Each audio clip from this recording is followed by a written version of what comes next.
नमस्कार। दिन भर की हाइलाइट्स जानने के लिए सुनते रहिए सुजस आवाज राजस्थान।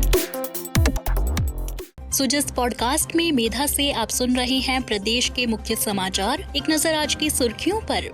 प्रदेश में उपचुनाव की तारीखों का ऐलान। 13 नवंबर को होगी राज्य की 7 सीटों पर वोटिंग। 23 नवंबर को होगी मतगणना। मुख्यमंत्री भजनलाल शर्मा ने जर्मनी को rising Rajasthan global investment summit का पार्टनर कंट्री बनने के लिए किया आमंत्रित। और उद्योग एवं वाणिज्य मंत्री के नेतृत्व वाले प्रतिनिधिमंडल ने सिंगापुर निवेशक रोड शो में की शिरकत। और अब सुनिए खबरें विस्तार से।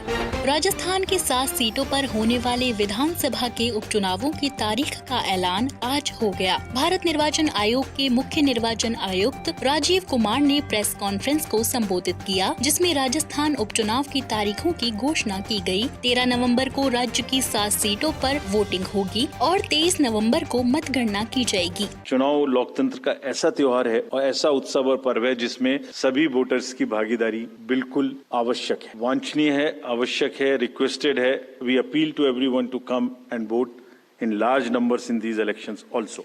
साथ ही सभी राजनीतिक दल, सभी कैंडिडेट्स से भी अनुरोध है कि पूरे नियमों का पालन करते हुए कैंपेनिंग के दौरान निर्भय होकर कैंपेनिंग करें। लेवल प्लेइंग फील्ड एस्टेब्लिश करना हमारा काम है, लेकिन उसको वायलेट ना हो, उसमें कोई एक्सेसेस ना हो, ये उनका भी काम है। By elections also. By election. We have 48 ACs and 2 PCs in 15 states. They will also undergo the elections this time. All the 48 ACs and 2 PCs, the schedule would be like this.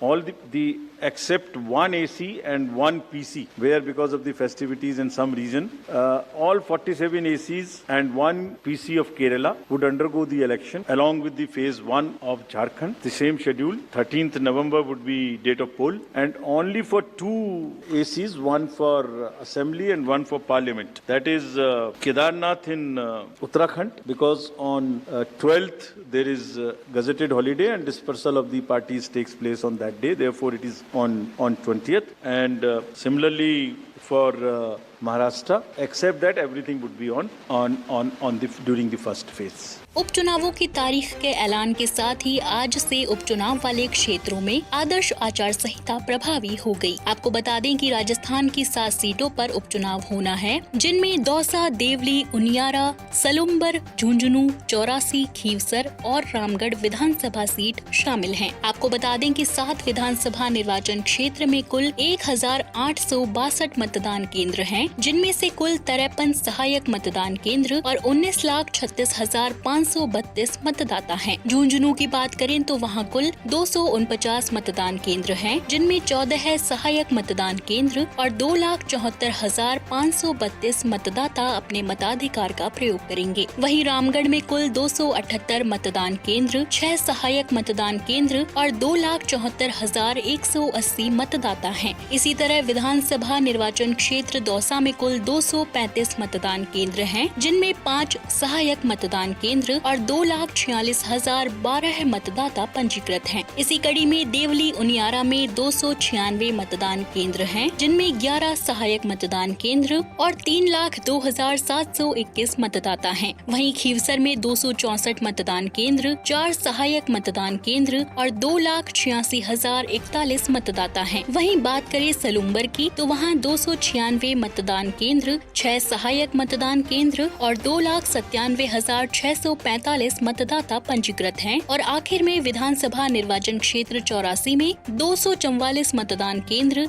7 सहायक मतदान केंद्र और 2,55,401 मतदाता अपने मताधिकार का प्रयोग करेंगे।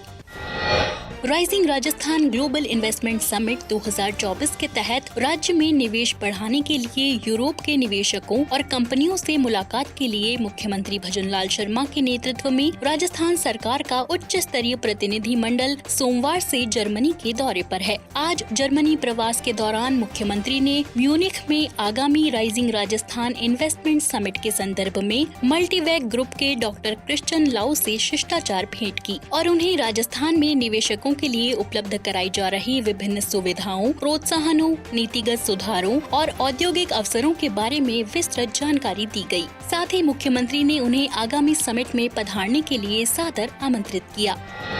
इससे पहले कल अपने दौरे की शुरुआत में प्रतिनिधिमंडल ने बवेरिया राज्य चांसलरी के प्रमुख संघीय मामलों के राज्य मंत्री डॉक्टर फ्लोरियन हरमन के साथ म्यूनिख में मुलाकात की। इस बैठक के दौरान मुख्यमंत्री श्री शर्मा ने जर्मनी को rising Rajasthan global investment summit 2024 का पार्टनर कंट्री बनने के लिए आमंत्रित किया। इसके अलावा मुख्यमंत्री ने नीमराणा जापानी निवेश क्षेत्र की तर्ज पर राजस्थान में जर्मन निवेशकों के लिए एक विशेष निवेश क्षेत्र स्थापित करने की भी पेशकश की। डॉक्टर हरमन से हुई इस मुलाकात के दौरान मुख्यमंत्री श्री शर्मा ने जर्मनी के बवेरिया राज्य और राजस्थान के बीच एक सिस्टर पार्टनरशिप स्थापित करने का भी प्रस्ताव रखा, जिसमें अक्षय ऊर्जा पर विशेष जोर दिया जाएगा। बवेरिया और राजस्थान के बीच संबंधों को मजबूत करने के लिए इस बैठक में राजस्थान में बवेरिया का एक कार्यालय स्थापित करने का भी मुख्यमंत्री ने अनुरोध किया और राज्य में निवेश आकर्षित करने में जर्मन सरकार से सहयोग की अपेक्षा व्यक्त की। इस बैठक के दौरान बवेरिया और राजस्थान के बीच स्किल्ड मैन पावर की जरूरतों को पूरा करने के लिए आपसी साझेदारी पर भी चर्चा की गई। बैठक के बाद मुख्यमंत्री ने कहा कि हमने जर्मनी सरकार के प्रतिनिधियों के साथ आज बहुत ही उपयोगी चर्चा की। जर्मनी भारत के सबसे महत्वपूर्ण व्यापारिक और राजनैतिक साझेदारों में से एक है और विभिन्न मामलों में उनकी तकनीक विशेषज्ञता विश्व प्रसिद्ध है। इसके बाद मुख्यमंत्री भजनलाल शर्मा के नेतृत्व में प्रतिनिधि मंडल ने म्यूनिख स्थित डॉयचेस म्यूजियम का भी दौरा किया। डॉयचेस म्यूजियम के दौरे में राज्य सरकार के प्रतिनिधि मंडल ने डॉयचेस म्यूजियम और जयपुर के अल्बर्ट हॉल म्यूजियम के बीच व्यापक सहयोग पर चर्चा की। इसके बाद प्रतिनिधि मंडल ने हाइड्रोजन और डायरेक्ट मैथनॉल फ्यूल सेल्स की अग्रणी कंपनी SFC एनर्जी AG के परिसर का भी दौरा किया और इस दौरान SFC एनर्जी को राजस्थान में निवेश करने के लिए आमंत्रित किया। उद्योग एवं वाणिज्य मंत्री कर्नल राज्यवर्धन राठौड़ के नेतृत्व में राजस्थान सरकार के एक उच्च स्तरीय प्रतिनिधि मंडल के हाल के सिंगापुर दौरे से rising Rajasthan global investment summit के लिए उचित माहौल बनाने में काफी मदद मिली है। सिंगापुर के इस दौरे में राज्य सरकार के प्रतिनिधि मंडल ने वहां इन्वेस्टर रोड शो में भाग लिया और वैश्विक स्तर पर पहचान रखने वाली सिंगापुर की कई बड़ी कंपनियों से मुलाकात की। इनमें से कई कंपनियों ने राज्य सरकार के साथ आपसी सहयोग बढ़ाने, राजस्थान में व्यापार के अवसरों की जानकारी लेने और प्रदेश में कारोबार करने के लिए इच्छा जताई। इनमें से कुछ कंपनियों ने उद्योग एवं वाणिज्य मंत्री कर्नल राज्यवर्धन राठौड़ के नेतृत्व वाले प्रतिनिधि मंडल से नीमराना स्थित जापानी निवेश क्षेत्र की तर्ज पर सिंगापुर की कंपनियों के लिए एक विशेष निवेश और औद्योगिक क्षेत्र स्थापित करने का भी अनुरोध किया। सिंगापुर की इस यात्रा के दौरान शहरी विकास, यूटिलिटीज और अक्षय ऊर्जा की वहां की एक प्रमुख वैश्विक कंपनी सेम्बकॉर्प के साथ एक मुलाकात में राज्य सरकार के इस प्रतिनिधि मंडल ने कंपनी के अधिकारियों को राज्य में उपलब्ध अवसरों की जानकारी दी और उनसे प्रदेश में निवेश के लिए आग्रह किया। इस मुलाकात के दौरान सेम्बकॉर्प के अधिकारियों ने राजस्थान में व्यावसायिक अवसरों की जानकारी लेते हुए प्रदेश में निवेश करने की इच्छा जताई। इसी तरह एक अन्य मुलाकात में लॉजिस्टिक क्षेत्र की अग्रणी कंपनी PSA हॉराइजन्स ने राज्य में मल्टी मॉडल लॉजिस्टिक पार्क और इनलैंड कंटेनर डिपो विकसित करने का इरादा व्यक्त किया। वहीं सिंगापुर की अग्रणी इंजीनियरिंग और शहरी विकास कंसल्टेंसी कंपनी सुरबाना जुरोंग ने राजस्थान में औद्योगिक पार्कों के आगामी विकास के लिए कंसल्टेंसी सेवाएं देने में रुचि दिखाई। इसके अलावा प्रतिनिधि मंडल के बालोतरा में बन रहे राजस्थान पेंट्रो जोन में निवेश के लिए जुरोंग आइसलैंड पेट्रोकेमिकल कॉम्प्लेक्स के अधिकारियों के साथ चर्चा की।